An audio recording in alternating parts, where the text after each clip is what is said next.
సమిష్టిగా మనం నిలబడాలి. ఇలా మన జెండాలతోని వాళ్ళ పోరాటాన్ని మలినం చేయొద్దు. మన జెండాలతోని మన రాజకీయ ఎజెండాలతోని వాళ్ళ పోరాటాన్ని మలినం చేయాల్సిన అవసరం లేదు. కానీ వారికి అండగా నిలబడి ధైర్యం చెప్పి మీ ఎంబడ మేము కూడా ఉన్నాం, మీరొక్కరు మాత్రమే కాదు అని చెప్పవలసిన బాధ్యత మన మీద ఉన్నది. నిజంగా నాకు నిన్న మొన్న ఢిల్లీలో జరిగిన సంఘటనలు చూస్తుంటే కళ్ళల్లో నీళ్లు తిరిగినాయి. మనిషి అనేవాడికి ఎవరికైనా సరే మనసంటూ ఉంటే ఢిల్లీలో జరిగిన సంఘటనలు చూసిన తర్వాత మనసు చలించక మానదు. పిల్లల్ని కుల్లబొడుస్తున్నారు. ఏమడిగినారు పిల్లలు? ఏం కోరుకున్నారు వాళ్ళు?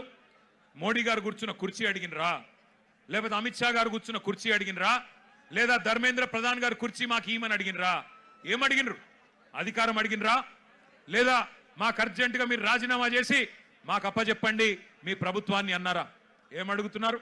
న్యాయం కోరుతా ఉన్నారు. మాకు అన్యాయం జరిగింది, మాకు న్యాయం చేయండి అని అడిగినారు.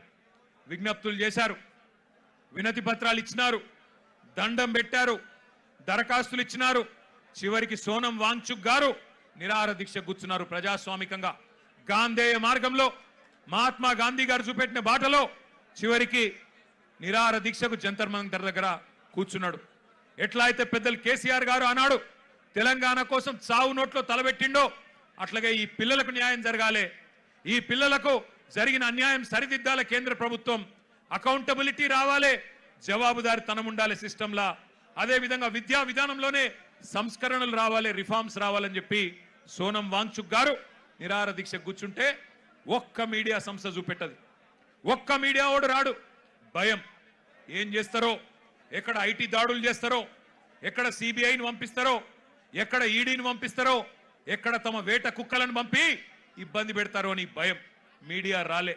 కానీ ఏం చేసింది జెన్జీ యంగ్ జనరేషన్? ఏం చేసింది?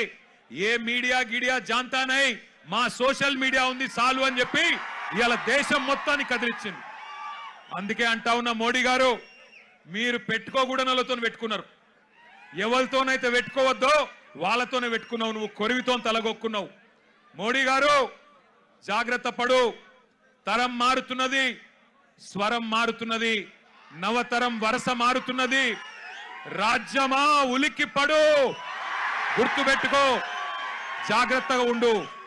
వాళ్ళు అనుకుంటే మొన్ననే నేపాల్లో ప్రభుత్వం కుప్పగూలింది.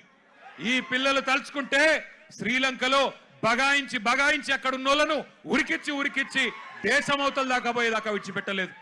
కాబట్టి ఎవరితో పెట్టుకోవద్దో మోడీ గారు, వాళ్ళతోనే పెట్టుకున్నావు. వాళ్ళ అహం మీద కొట్టినవి ఇయ్యాల. ఏమడుగుతున్నారయ్యా వాళ్ళు మాట్లాడితే ఒకడు టెర్రరిస్టులు వీళ్ళు అంటాడు, ఒకడేమో ఖలిస్తాన్ వాళ్ళు అంటాడు, ఒకడేమో అర్బన్ నక్సలైట్లు అంటాడు, ఒకడేమో దేశద్రోహులు అంటాడు, ఒకడేమో పాకిస్తాన్కి వెళ్ళి ఫండింగ్ వస్తుంది అంటాడు. పనికి మాలిన మాటలు మాట్లాడతారు. ఇవాళ పిల్లలు చెప్తుంటే ఆ కథలు, ఢిల్లీలో వాళ్ళు మాట్లాడుతున్న మాటలు వింటే నిజంగా మనిషి అనే వాడెవడైనా ఉంటే కేంద్ర ప్రభుత్వంలో ఈ పాటికే పోవాలా, కూర్చోవాలా, మాట్లాడాలా.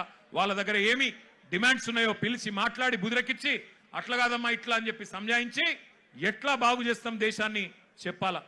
కానీ కేంద్ర ప్రభుత్వంలో ఉన్న వాళ్లకు ఇవాళ ఆ పరిస్థితి లేదు. మోడీ గారు ఒక్కటి గుర్తుపెట్టుకోండి, ఇదే తెలంగాణ గడ్డ మీద 50 ఏళ్ల కిందట ఒక యువకుడు ఒక మాట అన్నాడు. ఆనాటి తరం యువకుడు, ఆనాటి యంగ్ జనరేషన్ కి సంబంధించిన నాయకుడు ఒక మాట అన్నాడు, జీనా హై తో మర్నా సీఖో, కదం కదం పే జీనా హై తో కదం కదం పే జీనా హై తో మర్నా సీఖో, కదం కదం పే లడ్నా సీఖో అన్నాడు. అందుకే మోడీ గారు గుర్తు చేస్తా ఉన్నా మీకు, ఈ జనరేషన్ సావుకు భయపడే జనరేషన్ కాదు. ఈ జనరేషన్ నీ ఉడత ఊపులకి, నీ ఐటీకి, ఈడీకి, సిబిఐకి భయపడే జనరేషన్ కాదు. వాళ్ళు ఇవాళ కోపం మీద ఉన్నారు. నేను మొన్న చెప్పినా మళ్ళా చెప్తున్నా, కోపం మీద ఉన్నారు. పొట్టు ఆకలి మీద ఉన్నారు. వాళ్ళు మెట్టు ఎక్కుతారు, నిన్ను నీ ప్రభుత్వాన్ని తొక్కుతారు. యాదికి పెట్టుకో, ఈడ్చిపెట్టరు. ఎందుకంటే ఇవాళ వాళ్ళు ఏ రాజకీయ నాయకుడు అండతో చెలరేగుతలేరు. వాళ్ళకి ఏ నాయకుడు లేడు.